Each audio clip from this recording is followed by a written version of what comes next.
Merci de rejoindre la chaîne 3, 5, 7 et plus. Pour être tenu au courant de la mise en ligne de toutes nouvelles vidéos, n'oubliez pas de vous abonner et d'activer la petite cloche. Parmi les grands hommes de l'histoire, certains furent francs-maçons. Ont-ils été pour autant de grands hommes parce qu'ils étaient francs-maçons?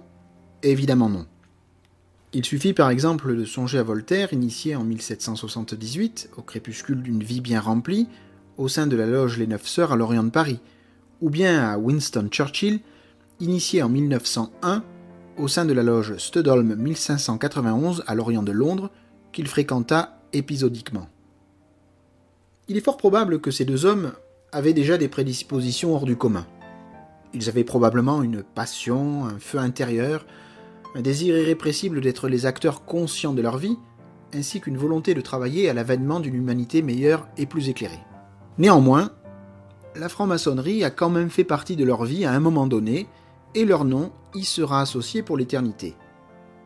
Il me plaît donc de penser que cette rencontre n'a pas été fortuite, et qu'elle a exprimé malgré tout une sorte d'évidence, comme si les choix et les engagements de chacun d'eux symbolisaient concrètement les valeurs maçonniques. Je me souviens de cette citation de Churchill. Je l'énonce de mémoire. « Une vie réussie tient moins à ce que nous obtenons qu'à ce que nous donnons. » Qu'est-ce que ça veut dire ? Ça veut dire que la réussite d'une vie ne se mesure pas à ce que celle-ci peut nous apporter, mais à ce que nous pouvons y mettre. Dès lors, chacun a potentiellement quelque chose à donner, quelle que soit sa condition. On peut par exemple donner de son temps, de ses muscles, de sa sueur, de son sang, de son argent, peu importe. Chacun a en lui ce petit plus, aussi infime soit-il, susceptible de faire la différence. Chacun a la capacité d'être un agent actif du lien social, même à son petit niveau. Winston Churchill n'a pas été loin s'en faut d'une assiduité exemplaire en loge, ça c'est clair. Il a su néanmoins mettre en pratique les vertus maçonniques d'une manière absolument remarquable, bien qu'il ait eu aussi sa part d'ombre et de faiblesse. Il souffrait notamment d'alcoolisme et de troubles bipolaires. Sa très longue carrière a pu également l'amener parfois à prendre des décisions plus que contestables.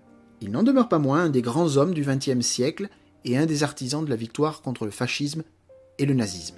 Il a incarné l'esprit de résistance. Au musée de la Grande Loge Unie d'Angleterre, accessible au grand public, il est possible de voir le tablier de maître de l'ancien Premier ministre britannique, avec sa sacoche et sa paire de clés. Il s'agit d'un don fait au musée en janvier 1969 par la famille Churchill, soit 4 ans après la mort du grand homme.